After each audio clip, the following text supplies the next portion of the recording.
Дастан Сатпаев переходит в Челси, Хусанов уже играет в Манчестер Сити. А как насчет игрока из Кыргызстана в английскую премьер-лигу? Это стало бы важным шагом для общей картины футбола в Центральной Азии. Наши соседи из Казахстана в одном из подкастов даже пошутили на эту тему, сказали, а что если игрок из Кыргызстана мог бы пополнить состав Ливерпуля? Представьте, 3 игрока из Центральной Азии в разных клубах Англии. Это было бы не только интересно, но и символично. Давайте помечтаем, кто бы смог поехать. Первый на ум приходит Бекнас Алмазбеков. Он играет в чемпионате Косово, а недавно его заметили в Украине. Возможно, он сейчас проходит просмотр. Украина — это хорошая возможность заявить о себе и со временем перейти в один из европейских чемпионатов. Второй кандидат — Кульджиги Талукулов. Недавно он перешел в московское Торпедо, и в следующем сезоне команда выходит в российскую премьер-лигу. Это хорошая площадка для роста и шанс привлечь внимание европейских клубов.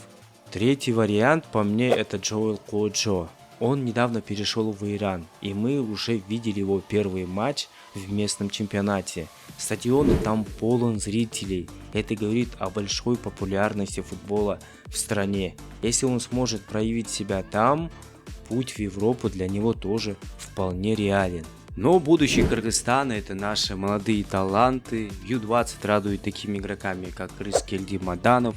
Хорошо себя проявляет. Возможно, скоро его увидим в сборной. Однако наибольшие надежды связаны с Ю-14. Для них наше правительство создает отличные условия, строят новые стадионы. Академия Барселоны в Джалабаде. Также именно эта Академия Барселоны строится в Бишкеке. В целом, внимания молодежи достаточно. В отличие от предыдущих поколений, которые не имели таких возможностей, Ю-14 пользуется этим в полном мере. Внутри страны сейчас уделяется огромное внимание развитию футбольной инфраструктуры.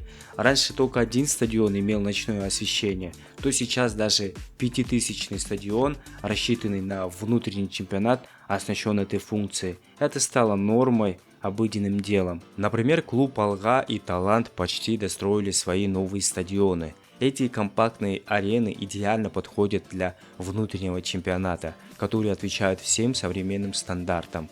К тому же строительство стадионов активно продолжаются в разных регионах. Возможно, уже через год мы увидим клуб из Таласа и Нарына. Представьте, минимум один клуб из каждого региона. Это огромный шаг вперед. Процесс очевиден. Условия для футбола создаются, стадионы строятся, и кажется, будущее кыргызского футбола становится все ярче. Как вы считаете, это приведет к попаданию нашего игрока в топ-клубам Европы? Пишите в комментариях, обсудим вместе.